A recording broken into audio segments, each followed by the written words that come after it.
This is where it began more than a century ago. The exact spot, the start of a revolution that changed the shape of American education forever. In an oak clearing, the first building of the world's pioneer land-grant college was constructed in the place that is now occupied by this tower. For the first time in civilized history, a college was created for the people, not just for the sons and daughters of the elite, but advanced education for the sons and daughters of the industrial workers and farm workers of 19th century America. Some of the old buildings still stand, if only to prove that this is where the idealistic experiment of democratic education began. Jeffersonian in spirit, the small college in the northern heartland of the nation became one of the great innovations in history. The mission was to prepare men and women from every social class to help the nation and the world develop and grow. And this is what the 19th century experiment has become. Michigan State University, one of the great public universities in the world. The singular building in the oak clearing has evolved into this modern major research center with more than 40,000 students, 3,000 faculty and staff, and more than 250,000 alumni, and a distinctive record of teaching, research, and public service. From 19th century experimentation, we have passed through 20th century innovation, headed toward 21st century exploration.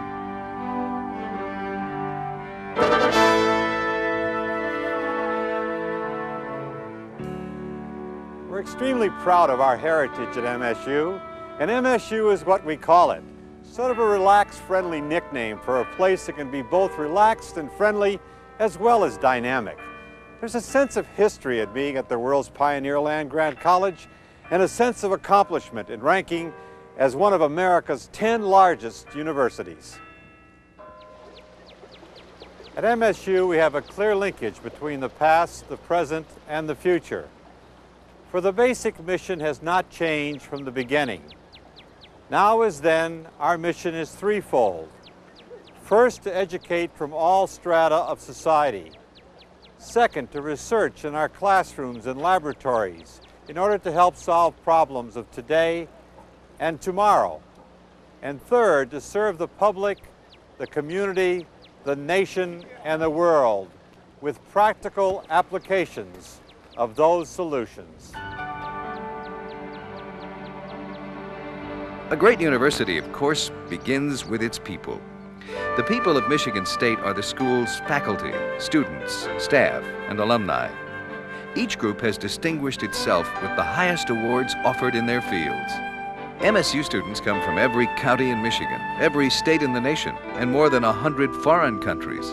The diversity of ethnic, racial, religious, and socioeconomic heritage holds true to the original ideals of the land-grant college concept and makes the MSU student body a microcosm of the national and international community.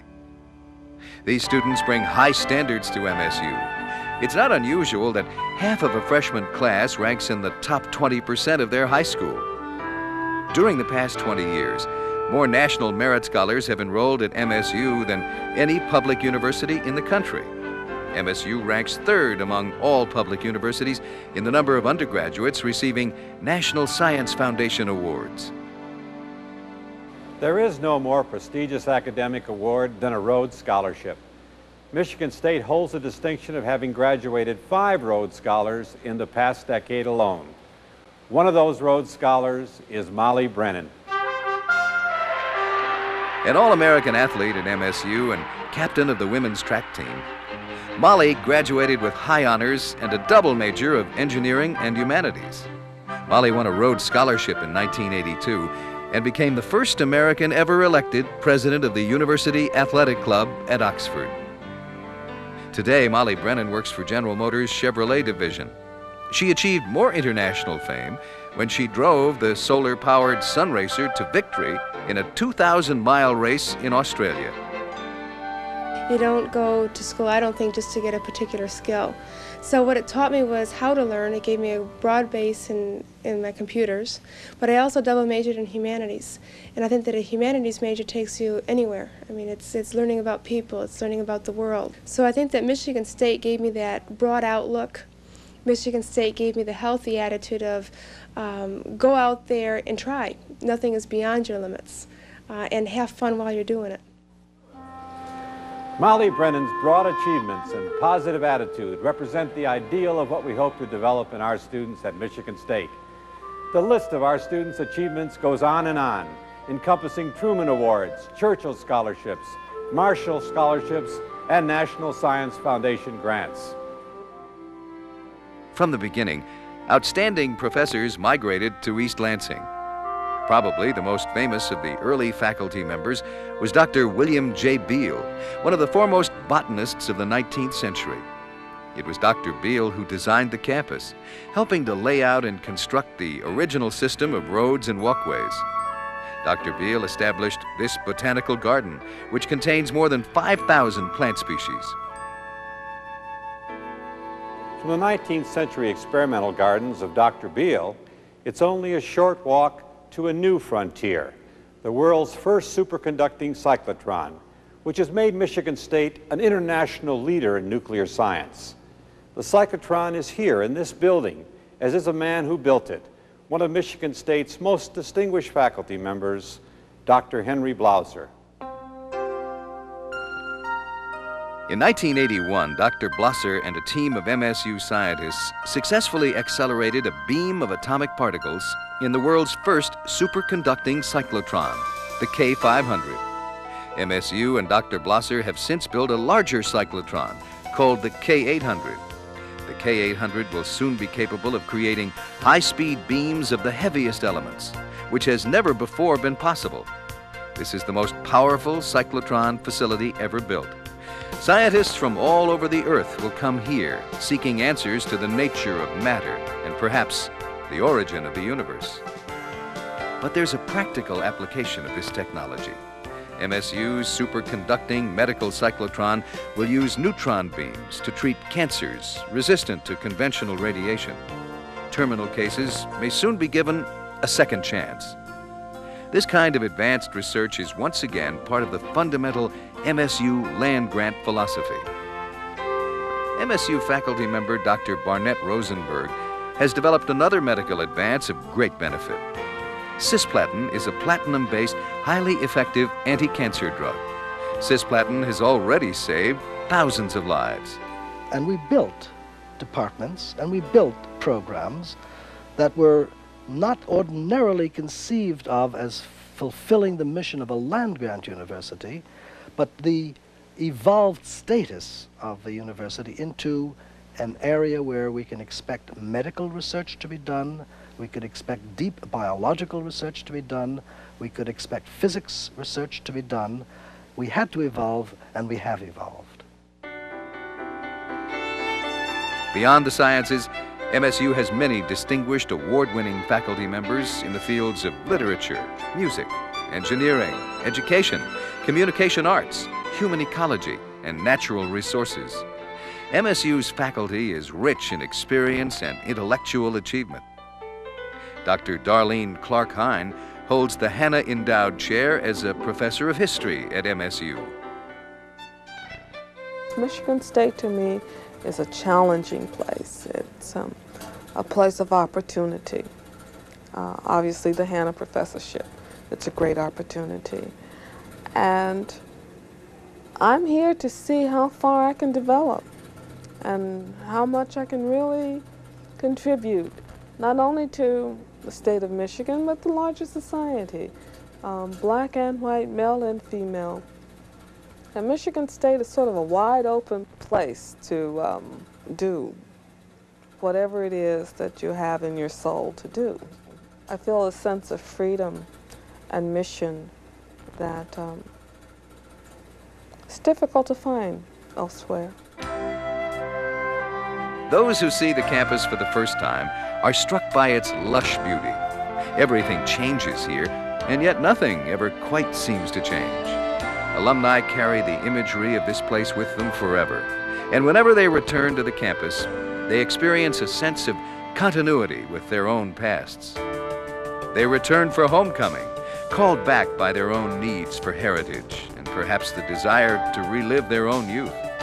What they find is the color, thrill, and excitement of almost 80,000 people packed into Spartan Stadium. The tradition of MSU athletics reflects the greater university goal of excellence in all areas. National championships have been won here in all the major sports: football, basketball, hockey, and others. There have been Rose Bowl victories, Big Ten championships, and a recent thriving of women's varsity sports. Athletic achievements are highly visible, and MSU's alumni take great pride in these accomplishments. And who are these alumni? There are more than 250,000 of them in every walk of life.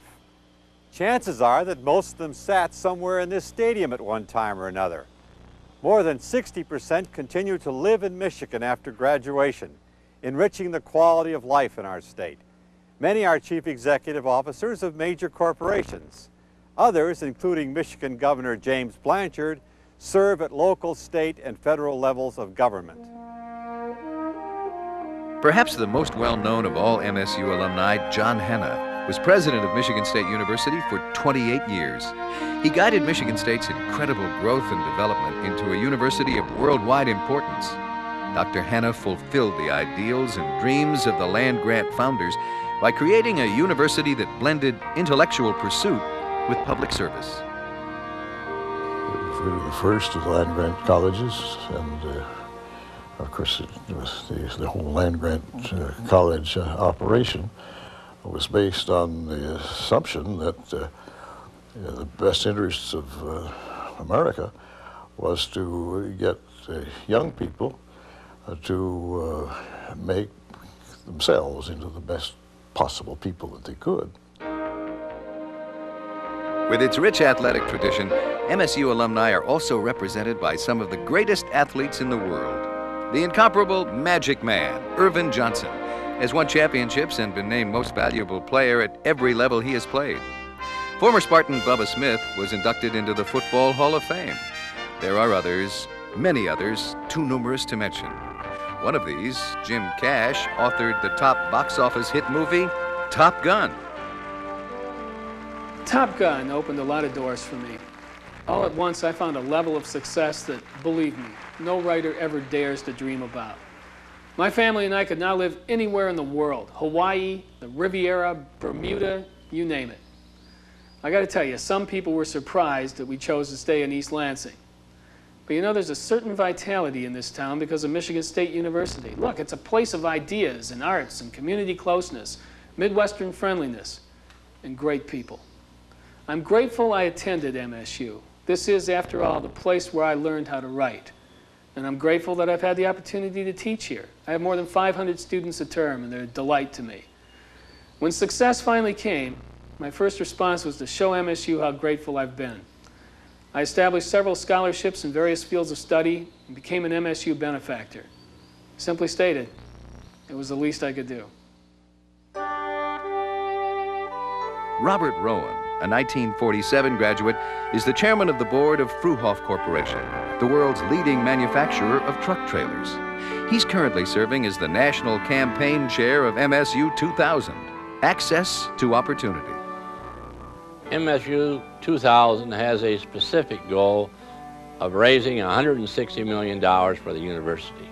And if Michigan State is going to continue as a leader of universities in the country, I feel this capital fund drive and those that are going to follow are very much an important part and essential to its success. Giving back to the university is something Michigan State alumni have always done. Our products are teaching, research, and public service. Our outstanding faculty give guidance to students, and they in turn graduate to serve society. It's not surprising we graduate more Peace Corps volunteers than any other university, because giving back to the nation and the world is part of the land-grant tradition. Teaching, research, and service require money. Private sector support is essential for fellowships, scholarships, for endowed faculty positions, and for first-rate facilities. The university must forge a strong new partnership between private donors and public resources to meet challenges. By the 21st century, Michigan State must serve more people more effectively than any time in its history. We're asking you to join us in this exciting venture we call MSU 2000, Access to Opportunity. It is for you, our friends and alumni, as well as for future generations who will benefit from your work and your commitment to the mission and ideals of Michigan State University.